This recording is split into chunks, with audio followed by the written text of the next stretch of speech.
Austria is a small country in Europe that Americans often confuse with Australia, but the two couldn't be more different.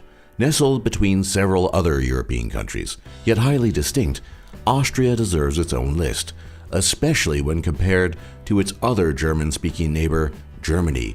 To get a sense of what makes Austria tick, we bring you the top 10 things you didn't know about Austria. Not all German is the same, and Austrian German has a very distinct sound to it, even when it is spoken in the official Hochdeutsch form. Anyone with experience in the German language will instantly recognize an Austrian when they hear one. But it's not just the pronunciation, it's the grammar and vocabulary as well. Many words that are called one thing in German are called an entirely different thing in Austrian German. For example, the equivalent of a high school diploma in Germany is called Abitur, but in Austria it is called Matura. The expression am Morgen, meaning in the morning, is typically German, but in Austria one says in der Früh. In Germany one says dieses Jahr, for this year, but in Austria one says heuer, which is a fusion of the words heute, which means today, and Jahr, which means year. Even food items are different. Kartoffel is the German word for potato, but in Austria it is called Erdapfel, or earth potato, and there are many others like this. So next time you're in Vienna and some guy tells you Schlechte, you'll know exactly what's up. And by the way, it means piss off. Germans and Austrians might speak a common language, well, sort of anyway, but that is about where the similarities end. Austrians and Germans have been historical rivals ever since the end of World War II and have been culturally distinct for even longer, stretching back into the times of the Holy Roman Empire. In fact, Austrians have developed a term to describe Germans, specifically German tourists, whom they call Piefkes, who then speak Piefkenesisch. This derogatory term is used because Austrians view Germans as arrogant and demanding, especially when they visit Austria. It's likely that Austrians and Germans will never get along, but at the end of the day, that's what makes this relationship so special between the two countries, because, like a decades-old marriage, secretly, Germans and Austrians probably love each other. They just never say it in public. We have talked about the enormous burden of guilt many Germans feel regarding the events of World War II, studying them nearly religiously and having it hammered into them from childhood onwards. And many Germans, even 70 years onwards, still feel a kind of collective guilt for the occurrences of World War II. Well, not so with Austrians. Despite being fast allies of the Germans, and Adolf Hitler himself being Austrian, Austrians have never quite felt the same way as Germans do when it comes to World War II. In fact, in many Austrians' eyes, Hitler may have well been an honorary German.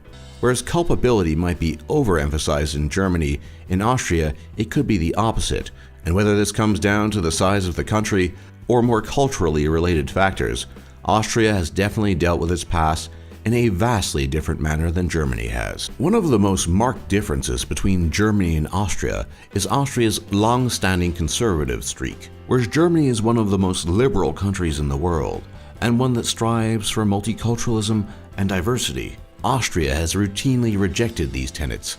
In fact, when Chancellor Merkel famously made the statement, "Wir schaffen das," which means "we can do it," in response to accepting unprecedented amounts of refugees into Germany, Austrian politicians bristled at this, and to this day find the prospect of virtually unlimited numbers of migrants from the Third World to be utterly horrifying. For example, in a crackdown against migrants, Austria shut down its borders earlier this year in order to curtail the mass influx of refugees, whom they regarded as potentially dangerous and disruptive to Austrian society. Austrians are also far more religious than most Germans, and distinctly, and almost without exception, Catholic, whereas Germans tend to be irreligious, and the country is split in the south between Catholicism and Protestantism in the north, and this Catholic cultural background might be partly responsible for the differences.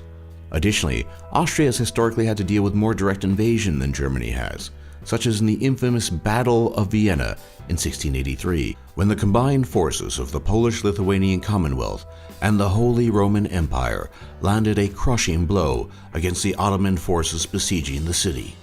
It is history like this that makes Austrians naturally cautious and conservative when dealing with the outside world, even today. You might think that Austrian food and German food is the same, but you would be wrong. Although there are some similarities, Austrian food is in a class of its own. Almost everyone knows about Wiener Schnitzel, which is a delicious cut of veal, most often pan-fried and breaded.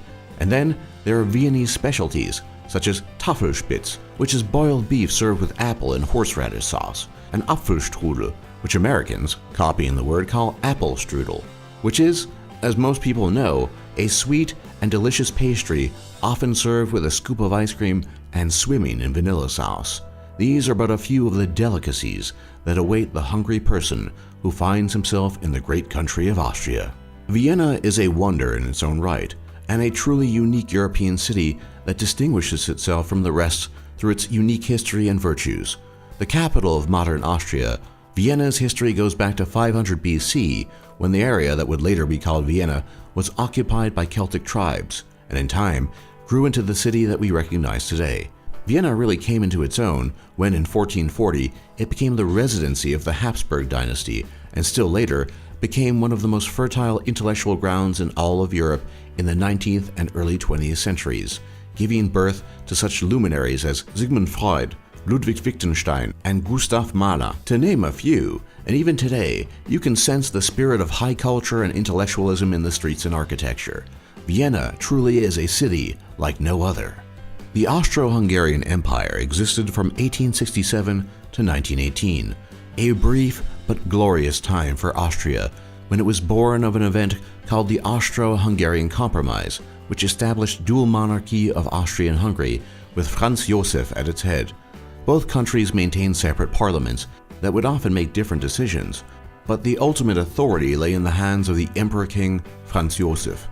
It was during this time that some of the great cultural wonders of both Hungary and Austria emerged, ranging from science to music to art and more. And one can only wonder, had it persisted, what other amazing works might have been produced. We will never know, because in the wake of World War I, the once great Austro-Hungarian Empire was dissolved, one of the briefest and most fascinating historical experiments to ever take place in Europe. The FPÖ, or Freiheitliche Partei Österreichs, which in English means the Freedom Party of Austria, is a right-wing populist party that has been gaining traction in Austria in recent years.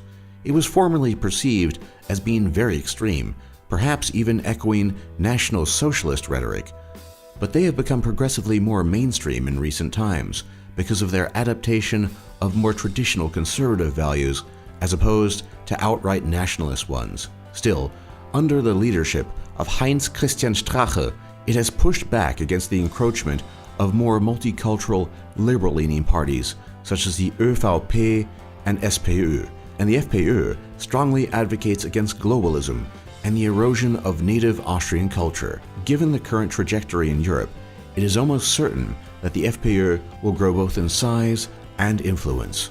While Arnold Schwarzenegger is both known as a Hollywood star and then later as a governor of California, he has humble origins. Born in a small village in Thal, Styria, in eastern Austria, Arnold Schwarzenegger has become an icon of the human success story, forcing his way up the ranks of bodybuilding and becoming known as the Austrian Oak. Arnold Schwarzenegger then emigrated from Austria to the United States, becoming Mr. Olympia several times, and then pivoting his way into Hollywood, where he would become one of the most iconic 80s action stars of all times, in such incredible films as Conan the Destroyer, Predator, and Terminator. Using his movie fame, he successfully campaigned to become governor of the great state of California for 8 years, and left office with the admiration of many Californians. Perhaps more so than anything or anyone else, Arnold is quite possibly the most famous Austrian export in the world. Austria has sure had its share of conflict and war, and at some point in time, Austrians just got sick of it all. So in 1955, a constitutional declaration of neutrality was made in the Austrian parliament, stating that Austria should thenceforth be permanently neutral in all manner of conflicts should they arise in the future. This desire can be explained by Austrian conservatism and the easily understood war weariness of that generation. This position and Austria's Austria First attitude has on more than one occasion caused tension between the country and the EU, but what the ultimate result of this tension will be, only time will tell. For more top lists just like this, be sure to leave a like and subscribe if you haven't already. And don't forget to check out our other lists. And thanks for watching, and thanks for learning.